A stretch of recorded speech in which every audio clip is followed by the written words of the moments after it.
তুললাম আর ধান তুললাম, এই টাকা আমাদের যে দেখতে পারে না, তারা ছোট ছোট বাচ্চা দিয়ে টেবিলে রাস্তায় বসায় দেয়, মোটরসাইকেল চাইনি ধরে, দেন ভাই দেন দেন দেন। রোদ্রের মধ্যে সারাদিনে পাই 750, মাইকালা একাই নিয়ে গেছে 600। আর আমাদের তরিকতের বরকত কত জানেন? আমি যদি সিরিয়াল করে দিই এই জায়গাতেই গরুর টাকা উঠবে, কিন্তু না, আমি চাচ্ছি আস্তে ধীরে উঠুক। গতবার 2টা হলো, এবার হলো 3টা। আর এই যে এইগুলো টাকা আলহামদুলিল্লাহ আলহামদুলিল্লাহ বাবাজিরা কালেকশনটা করি হুজুরের হাত দিয়ে। আল্লাহর ওলিরা কি হাত পাতে? ওরাই তো ফকির। ফকির মানে কাকে বলে? ভিক্ষা করা ফকির না। ফকির মানে একবারে 100% যার আল্লাহর উপরে বিশ্বাস, তাকেই বলা হয় ফকির। দিলে খায়, না দিলে যার জন্য আমাদেরকে নিয়ে আসে, আমাদেরকে দিয়ে ভিক্ষা করায়, আমাদেরকে দিয়ে চাওয়ায়, ওরা কিন্তু শাহেনশাহ, ওরা কিন্তু রাজাধিরাজ। যারা বলে ঠিক কিনা? বীর মানুষ। এক আমাদের বন্ধু কাকে যেন একটা ফু দিয়েছে, ফু দিয়ে একটা কি জানি অসুবিধা ভালো হয়েছে, একটা আংটি দিয়েছে 3 আনি ওজনের। কয় আনি? আনি টানি বুঝেন তো? তো 3 আনি ওজনের আংটিটা বেশি একটা বাইর করা করি করলে ভাঙিও যেতে পারে। তো আমাকে দেখাচ্ছে, আমি উত্তরণ করবো, দেখেন না সোনার আংটি, আমি কোথায় পেয়েছো? বলে একজনকে ফু দিয়েছিলাম, কাজ এসে দিয়েছে। আমি কটুক, বলে 3 আনি। আমি 3 আনির আংটি নিয়ে এই ফুটানি করো, পাসপোর্টে ভিসা লাগাও, আজমির শরীফে যাও, আমার খাজার বুকের উপর যে গম্বুজ, এই গম্বুজটা 50 কেজি স্বর্ণ দিয়ে বানানো। কিয়ামত পর্যন্ত কোন চোর ডাকাতের বাপের ক্ষমতা নাই যে ওই স্বর্ণ হাত দেয়। আর আজকের মতো এই পর্যন্ত বাবাজি এই বয়সে আমি 2.5 ঘন্টার বেশি ওয়াজ করি না, প্রায় 3 ঘন্টা মতো হয়ে গেল, 3 ঘন্টার বেশি। তারপরেও আমি খুশি হইলাম, তার কারণ এটা আল্লাহর ওলিদের দরবার। ইসলামিক জালসায় হিন্দুদের কাছ থেকে টাকা নেওয়া জায়েজ কিনা? দিলে জায়েজ। খবরদার বইল না নমো নমো, এটা বইল না, খবরদার। যদি দেয়, এখন এক জায়গায় ওয়াজ করতেছি, ওই স্বর্ণরি না একটা আলিয়া মাদ্রাসায় কালেকশন করছি, দেখে হিন্দু, ওই এক হিন্দু আওয়ামী লীগের ইউনিয়ন সেক্রেটারি, ও আবার দিয়েছে 1,500। তো 1,500 দিয়েছে, তো পিছন থেকে আবার এক মৌলবি বলে ফেলিছে, ড্রয়ারের মধ্যে রাখেন, বাথরুম বানাতে হবে। হিন্দুদের টাকা দিয়ে কি বানাবে? ওই মৌলবি বলেছে, আমি বলি না। আর ডিজিটাল মাইক আজকাল তো দূরের থেকে ক্যাচ করে, ওই হিন্দু শুনতে পাইছে, এসে বলছে টাকা দেন। আমি কিরে ভাই, আপনি যে দান করলেন, বলে দান আমি অন্তর থেকে করেছি, কিন্তু আমার টাকা দিয়ে বাথরুম বানাবেন না, পায়খানা বানাবেন, সে আপনার কথা, আপনি কেন বললেন এই কথা? আমি তো বলিনি এই কথা। বলে আপনার কিশোরের হুজুর বলেছে। আমি একই কোরআন পড়াশোনা, কেউ মৌলবি কেউ মৌলানা, আমার হাতে পড়ে গেছে। তুই যত বড় ব্রাহ্মণের ছেলে হোক, টাকা কিন্তু ব্যয় করবো না। আমি শোনেন, বসেন। ব্রাহ্মণ চন্ডাল চামার উচিত, একজনে সব হয় গো সুচি, দেখে শুনে হয় না রুচি, জমে তো কাউকে ছাড়বে না। আজরাইল ফেরেশতা কি হিন্দু আছে নাকি একটা? আজরাইল ফেরেশতা কয়টা? সোমপুরি পীর সাহেবের জান কবজ করলো, মেথর পট্টি থেকে যাবে না নাকি? মিকাইল ফেরেশতা যখন পানি দেয়, হিন্দুদের জমিনে পড়ে না নাকি পানি? আচ্ছা ঠিক আছে, হিন্দুদের কাছে টাকা নিও না, কিন্তু দয়া করে এক হিন্দু এসে বলতে পারে যে হুজুর আমি খুব গুনাহগার, একটা খাসি দিলাম, দিলে নেওয়া যায়, ফেরত দিও না, তবে খবরদার তার কাছে হাত পাতা তো দূরের কথা, চান্দার কথা বলাও যাবে না। মনে রাখো এক। আর পীরের দরবারে হিন্দু মুসলিম বৌদ্ধ খ্রিস্টান নাই, খাজা গরিব নওয়াজের দরবারে এক হিন্দু এরকম করে কাঁদতেছে।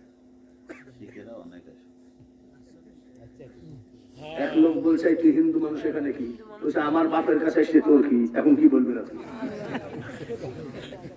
একটা হিন্দু আর একজন এসে বলছে তুই হিন্দু এখানে কেন বলে আমি আমার বাপের কাছে এসে তোর কি আজা বাবা যে সবারই বাবা জোরে বলেন ঠিক কিনা এখানে খবরদার দলিলবাজি করতে আসি নাই তবে একটা কথা বলে বিদায় হচ্ছি সেটা হলো আল্লাহর ওলিদের কাছে হিন্দু বৌদ্ধ খ্রিস্টান বলে কোনো কিছু নাই সবাই এসে ওলি হয়ে যেতে পারে শ্রী রমেশ চন্দ্র শীল উনি বিটিভি মানে বাংলাদেশ টেলিভিশনে তার মৃত্যু দিবস জন্ম দিবস পালন করা হয় ভান্ডারের কাছে গয়া কাশী মথুরা বৃন্দাবন সব জায়গায় গেছে যাই চোখ ভালো হয় নাই এক লোক বলছে গুলাম রহমানের কাছে যাই ফটিকছড়ি মাইজ ভান্ডারে মৌলানা সৈয়দ গুলাম রহমানের কাছে এসে বলছে গুলাম রহমান কেডা তখন উনি অজু করতেছিলেন পানি দেওয়ার সাথে সাথে চোখ খুলে গেছে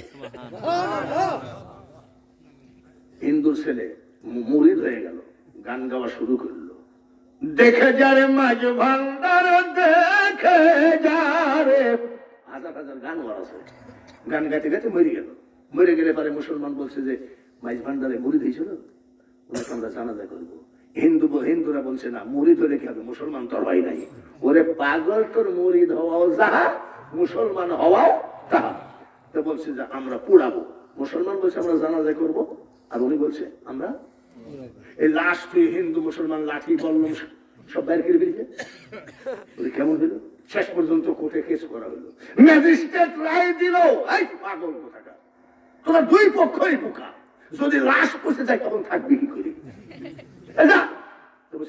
আমরা কি করব ওই আমাদের ম্যাজিস্ট্রেট বলল মুসলমানরা লাশ দিয়ে কাফন পরায় জানাজা করে কবর দিয়ে চলে যাক তারপরে কবর থেকে তুলে তোরা পুরা উভয়ে কিন্তু বিশাল খুশি যে আসলে ম্যাজিস্ট্রেটের বেটা ম্যাজিস্ট্রেট মুসলমান জানাজা করে কবর দিয়ে মুনাজাত করে চলে গেল হিন্দুরা এসে 10 মিনিটের মধ্যে খুলে দেখে রমেশের লাশ নাই বড় একটা ফুল পড়ে আছে এটা কোনো গাঁজাখড়ি কথা না গমগন্ডি গ্রাম আমি তার ওরসে প্রধান বক্তা এক জামানা সহবতে বা আউলিয়া মারহাবা সামান্যতম ওলির কাছে থাকা আর 1000 বছরের ইবাদতের থেকেও অতি পেরিয়া ইবাদতের থেকেও অতি উত্তম লাশ নাই তার কারণ আল্লাহর ওলির পরশে সেও ওলি হয়ে গেছে যার জন্য পীরের দরবার হিন্দু আসতে পারে খ্রিস্টান আসতে পারে একটা পীর বিপদ হিন্দুরা বিপদে পড়ে গেছে বিপদে পড়লে এই দেশে ঠাকুর মাকুর নাই সব ঠাকুর মরে গেছে কিন্তু মুসলমান ঠাকুর তো আছে হুজুরের দরবারে আসলে তোমরা বদনাম করতে পারো কিন্তু হিন্দুরা যখন দুর্গা পূজা ডুবায় ওই এলাকার মধ্যে গোষ্ঠী শুদ্ধি মোট 60 জন পূজা ডুবাইলে সময় 500 লোক তাও কমে জোরে পূজা ডুবানোর সময় গোষ্ঠী শুদ্ধি হলো 60 জন আর পূজা ডুবানোর সময় দেখি 500 লোক সব আমার মুসলমানের যাই করে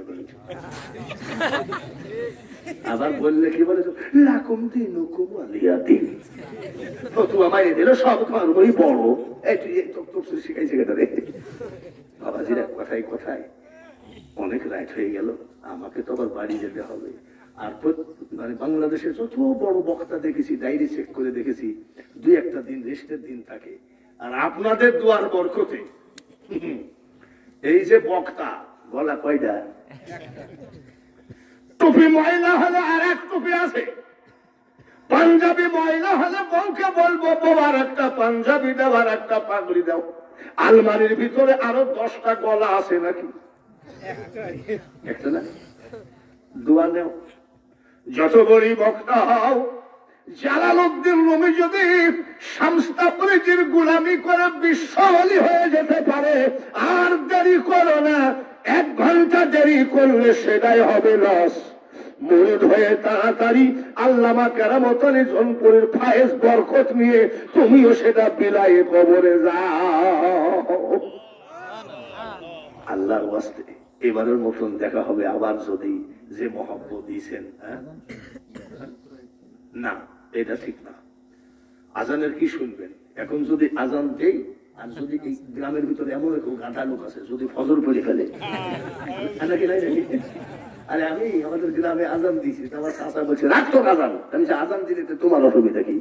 তা বলছে যে গত জালসায় আজান দিয়েছিস গত মাহফিলে, আমি তো ফজর পড়ে দেখি 1:30 বাজে। আল্লাহ তাআলা কবুল করুন। আসসালামু আলাইকুম ওয়া রাহমাতুল্লাহি ওয়া বারাকাতুহু। যতদিন বাইসে